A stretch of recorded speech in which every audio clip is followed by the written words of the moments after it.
DVDs, the one thing we have a whole box of in our living room, and it smells like the laughter of our childhood and hometown. These digital versatile discs were released to the public in Japan around 1996, and then spread to the US in 1997 as a replacement for VHS tapes. So at the time, DVDs were a huge upgrade. They offered better quality, more interactive features, and a cheaper digital storage compared with VHS tapes, which often degraded over time. DVDs could originally hold 4.7 gigabytes of data, or around 120 minutes, and they became popular because they were cheaper to buy, easy to use, and often included extras like deleted scenes and commentary. In the 2000s, DVDs became the default home entertainment format. They were sold everywhere, from the famous American Blockbuster and those like little video easy vending machines that we used to see in front of the shops, and even to major retailers. They became the standard way people bought and rented movies, TV box sets, and even educational content. So for a while, DVDs were absolutely thriving. But then the market changed. Streaming services like Disney, Netflix, Stan, Peacock, and Amazon were all growing. And suddenly, people can get access to huge libraries without needing a physical disc. That changed the demand for DVDs very quickly and pushed the market into a decline. Some people argue that streaming is just a better version of DVDs because it gives instant access, huge libraries, and no need to store physical discs. Oh, that's true in terms of convenience, but in economics, a technology upgrade does not always mean that the old product has no value, because DVDs still provide benefits that streaming may not fully replace, like ownership, long-term access, and preservation. That's an important one. Before I explain why the DVD market is failing, I feel like I need to define a few economics terms so the whole thing makes sense. Okay, let's get into it. So, equilibrium is the point where supply and demand meet, which gives the market the correct price and quantity. Economic efficiency means scarce resources are being allocated in the best way possible, so total surplus is maximized. And a market failure happens when a resource or resources are not allocated efficiently, meaning total surplus and societal welfare are not maximized. That means the market is not producing the right quantity at the right price. If the market fails to reach the optimal level of production and distribution, that is market failure. In this case, the Australian government has a role in correcting that failure. The main types of market failure include market power, externalities, public goods, and common property resources. For DVDs, the most important ones are the externalities and the fact that DVDs provide social benefits that the market fully does not price in. Why is the DVD market failing? The DVD market is a failing market because it is in its sharp structural decline due to the rise of streaming, yet society still gains cultural, educational, and archival benefits from owning physical copies. So the free market underproduces DVDs, especially local Australian titles and classic films, because these social benefits are not captured in the market price. Okay, if this doesn't make sense, let's get more into it.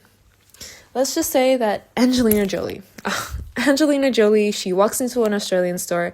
Don't even ask me why she's in Australia. Or maybe for like a modeling thing or something, I don't know.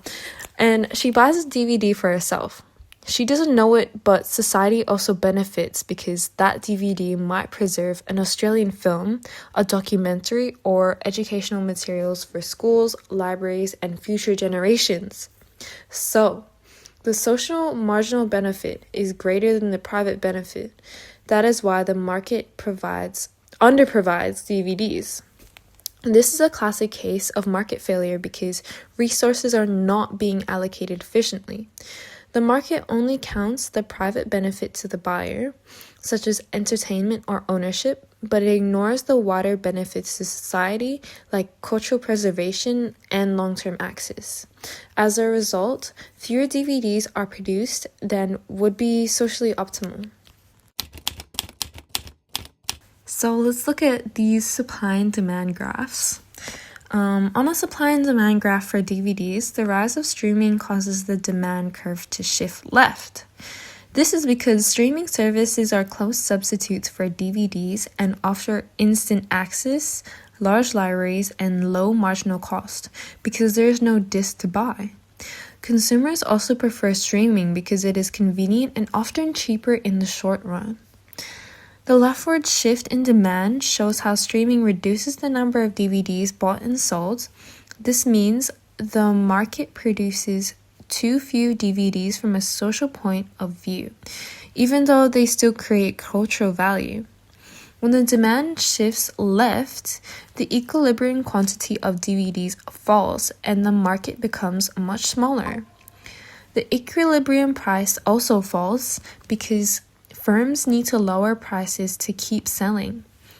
But even with lower prices, the market still shrinks because streaming has become the more preferred option.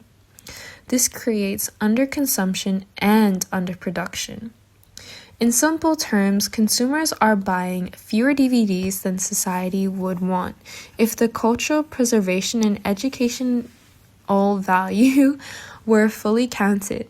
That is why the graph shows a new equilibrium with a lower quantity than the socially optimal level. Market structure and competition. So another reason why the DVD market changed is because of competition and market structure. In the 2000s, DVD market was dominated by a few large retailers and studios. Major film companies controlled content, and retailers like Woolies, Kohl's, JB Hi-Fi, and even EB Games, they had market power over distribution. And as streaming grew, the market shrank and became more fragmented. So big retailers like Woolies and that stuff, they removed DVDs from aisles, and secondhand retailers emerged.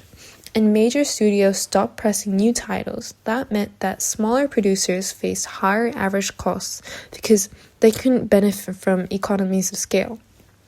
And then, strategic release timing. So traditionally, when a movie film comes out, let's just say Project Hail Mary, this is how it's coming out. So it goes in the theater first, comes out in Hoyts and that stuff, and United Cinemas, and then it goes selling on DVD so people can buy DVDs, and then after a while, maybe a year later, it goes to Netflix or Hulu or Peacock. But now when streaming became dominant, studios shortened or even eliminated the DVD window or kept titles exclusive to their own streaming services. So for example, I think a movie that skipped coming out to theaters and that stuff to I don't know, it was Glass Onion, the Knives Out movie. I don't know if you've seen that, but yeah. It reduced incentives for consumers to buy DVDs and pushed down demand even more. So the market became less efficient, and not just because streaming was popular, but because the whole structure of distribution was changed. Netflix and monopoly power. Let's just brush up on a few points on evil Netflix. Maybe don't use the word evil, but just for context and curiosity's sake.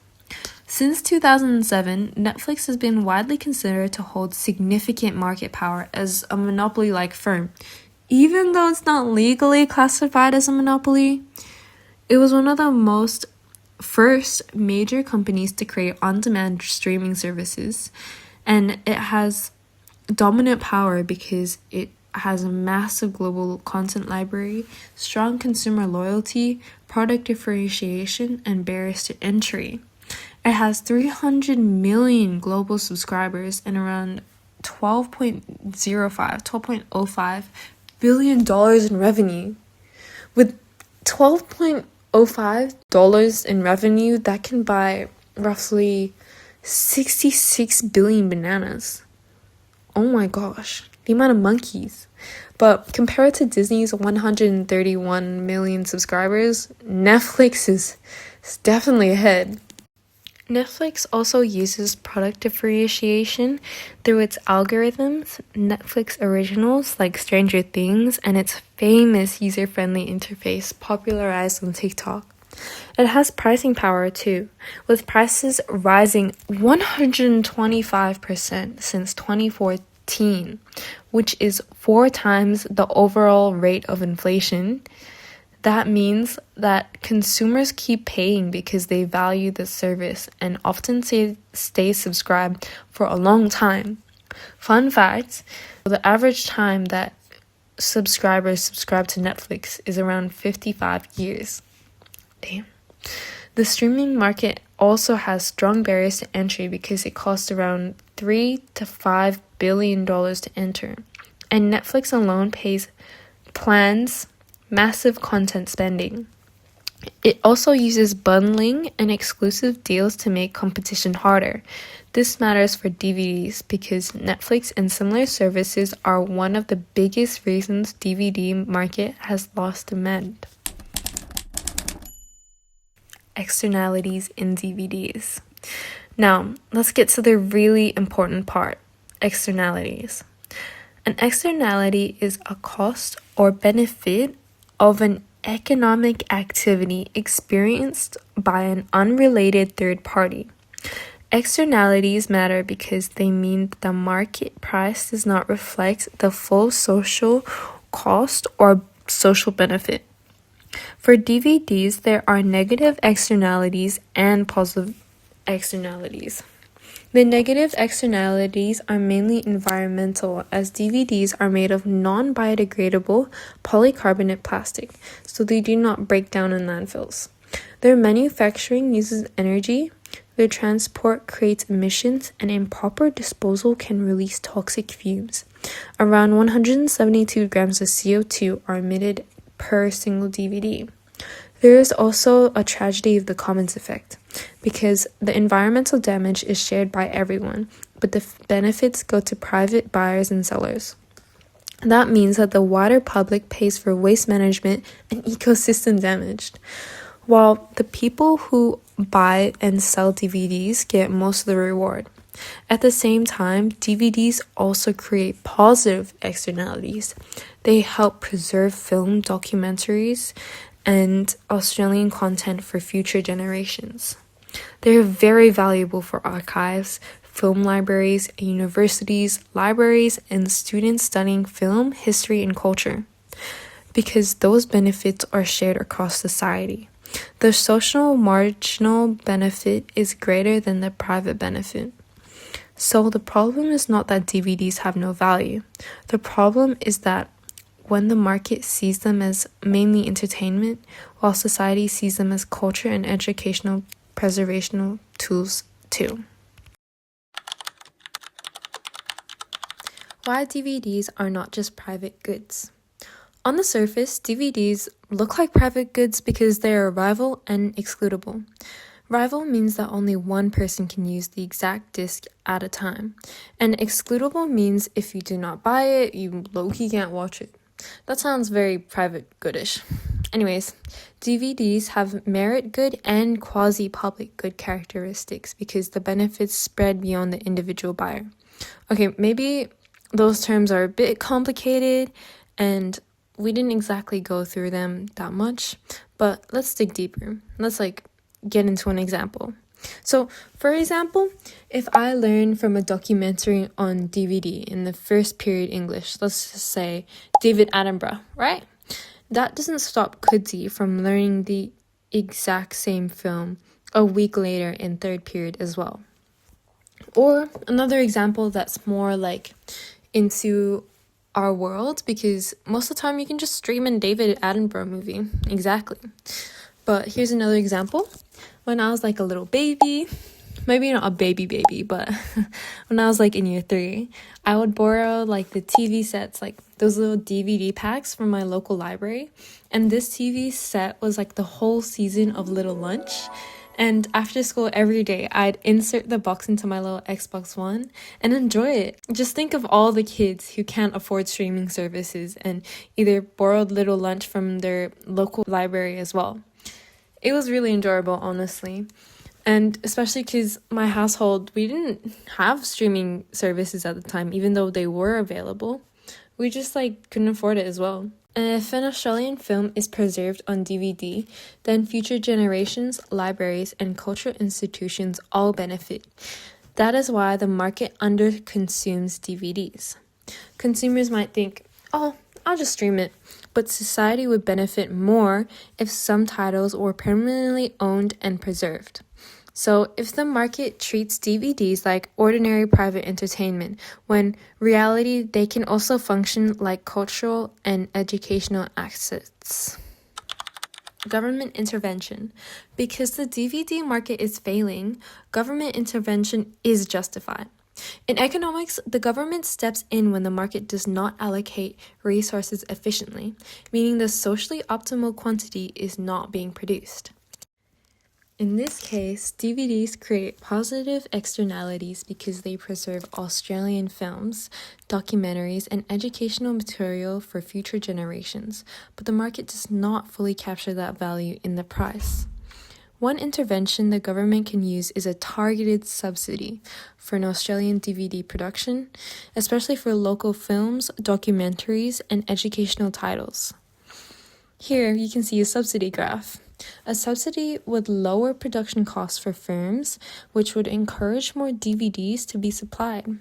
This is important because the market is underproducing DVDs, even though society still gains extra cultural and educational benefits from them. The government could also support public purchasing through libraries, schools, and university. This would create guaranteed demand for DVDs that may not sell well in the private market, but still have high societal value. For example, a school might use a documentary DVD in a history or media class, or a library that might keep a preserved copy of an Australian film for community access. These institutions help make sure important content is not just lost because it is less profitable. Another possible intervention is a cultural heritage grant through government agencies such as Screen Australia or the National Films and Sound Archive. This would help restore, preserve, and re-release important Australian titles on physical media.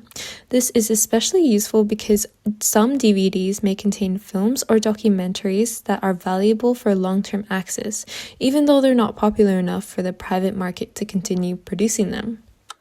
Best intervention. The best intervention is a combination of targeted subsidies and public purchasing by libraries and schools. This is the strongest option because it deals with both sides of the market failure. Here in the graph you can see, subsidies increase supply by lowering production costs, while public purchasing increases demand for DVDs that have strong social value but low private profitability. This intervention is the best because it is targeted, and it does not try to save the whole entire DVD industry, which would be very unrealistic in a market dominated by streaming. Instead, it focuses on the parts of the market that matter most from a social perspective, especially Australian films and documentaries.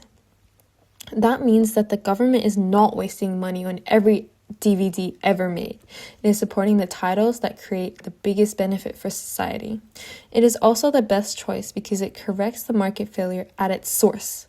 The problem is that the market only counts private benefit, not the wider cultural and educational value of DVDs.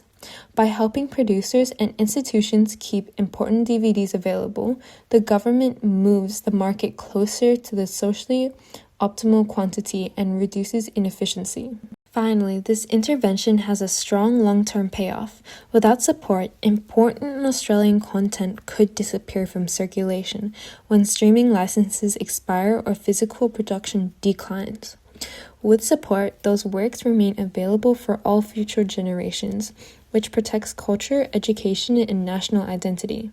So overall, this is the most effective, realistic, and economically justified intervention. An example of this problem is early Australian films. The National Film and Sound Archive and the Oz Film Foundation explained that many older Australian films no longer have an accessible copy, and at least 1,000 Australian feature films exist only on old celluloid and are not ready for streaming. This shows why physical preservation matters, because if films are not kept on DVD or digitalized properly, they can effectively disappear from public access. Wake and Fright is a real example of why preserving film matters. Initially released with the title of Outback Outside, it follows a young schoolteacher who descends into personal moral degradation after finding himself in a brutal, menacing town in Australia. For years, the film was almost lost because complete prints had disappeared, and it only survived a few rare cut versions. That shows how easily culturally important film can become inaccessible if it's not properly preserved on physical media or in archive collections. Final conclusion. In conclusion, the DVD market is failing because streaming has reduced demand and the market does not properly value the cultural, educational, and archival benefits of physical DVDs. This leads to underproduction and underconsumption, which is a clear market failure. The market also creates negative environmental externalities through plastic waste and carbon emissions, while the positive social value of DVDs is ignored. Because of that, the government intervention is justified, and the best solution is a targeted subsidies plus public purchasing for Australian and educational content. So even though DVDs may look old-fashioned, they still matter economically and socially. They're not just little shiny discs. They are also tiny backup systems for culture, history, and education.